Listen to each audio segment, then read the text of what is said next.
सबसे ज्यादा जिनके लिए आदर का एक ही विषय हो सकता है, जिन्होंने पदों को त्यागना क्या होता है और बिना पद से सेवा क्या होती है और पूरी जिंदगी देश और कांग्रेस के लिए अपना सब कुछ समर्पण करना क्या होता है, वो सिखाने वाली आदरणीय हमारी सोनिया जी, मैं आप सबसे अनुरोध करता हूं उनके लिए जोरदार तालियों से स्वागत करना चाहिए। मंच पर विराजित हमारे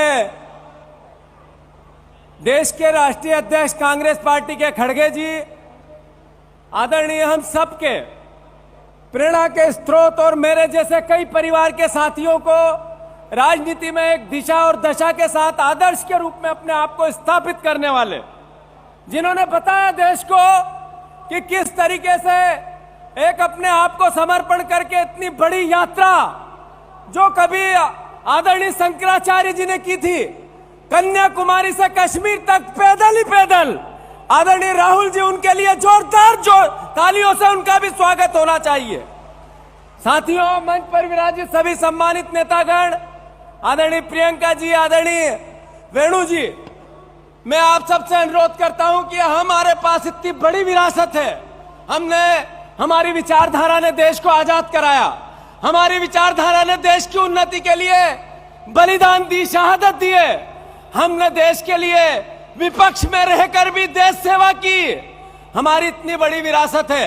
जैसा मैंने कहा कि एक त्याग की प्रतिमूर्ति के रूप में सोनिया जी के आदर्श, उससे पहले महात्मा गांधी का विचार, उससे पहले हमारे शहीदों की शहादत, इतनी बड़ी पूंजी के साथ आप सब ये 85वें अधिवेशन में उपस्थित हो, मैं मानता हूं कि ये हमारे लिए गौरव का विषय है। साथियों, जब रामायण काल में राजा दशरथ ने राम को कहा कि आपको वनवास जाना है, तो श्री राम राजा ही थे।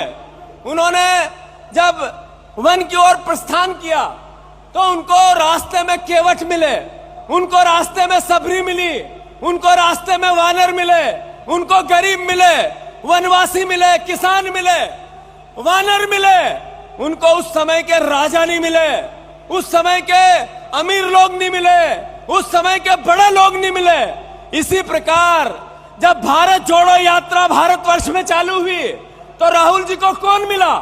उनको मिले किसान, गरीब, बेरोजगार, शोषित, वंचित, कोई उद्योगपति नहीं आया। और आप मिले, कांग्रेस जन मिले। आप सबको ये याद रखना चाहिए कि रावण का उस वक्त का सबसे बड़ा ताकतवर आदमी, जिसकी सोने की लंका थी, भगवान शिव ने उनको वरदान दिया था न मरने का, उसका भी अंत इन वानरों ने कर दिया है। अब इस युग में हमें भगवान राम अपनी जगह रावण का उदाहरण दिया है। आप ही वो लोग हैं जो अहंकार का अंत कर सकते हैं। साथियों, हमारे नेता ने, हमारी पार्टी ने वो सब कुछ किया है जो हमें एक आदर्श के रूप में आम जन में जाके बोलने की आवश्यकता है। अब बारी हमारी है। साथियों, मैं मंच पर विराजित सभी नेताओं से अनुरोध करना चाहता हूं कि कांग्रेस पार्टी में जब पहली बार खड़गे जी ने अध्यक्ष बनने के बाद अपना उद्बोधन दिया तो उन्होंने एक बात जरूर कही थी कि कांग्रेस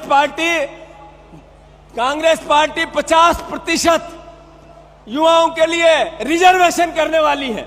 जब अधिवेशन हुआ राजस्थान में तब भी इस बात को दोहराया गया, और जब आज संविधान संशोधन हो रहा है तब भी इस बात को प्रमुखता से लिया गया है। मैं अनुरोध करना चाहता हूं इसकी हर स्तर पर कांग्रेस पार्टी अगर सही तरीके से रूपरेखा बनाएगी तो कांग्रेस पार्टी ताकत से बीजेपी से लड़ने के लिए और ताकतवर होगी। यही भावना मैं आप सबके सामने व्यक्त करता हूं। अंत में इतना जरूर कहना चाहता हूं, एक डरा हुआ राजा, एक डरी हुई मीडिया, एक डरा हुआ समाज और एक डरा हुआ न्याय कभी भी देश को अच्छी उन्नतिशील विचारधारा पर नहीं ले जा सकता है। अगर ये देश में चारों डरे हुए हैं, तभी तो छत्तीसगढ़ में ईडी का छापा हुआ, तभी पवन खेरा जी को प्लेन में से उतारा गया, तभी राहुल जी को ईडी में 16-16 घंटे बिठाया गया, सोनिया जी को बुलाया गया। तो एक डरा हुआ राजा इस देश में नहीं रहना चाहिए। यह संकल्प भी हम सब लेके जाएं।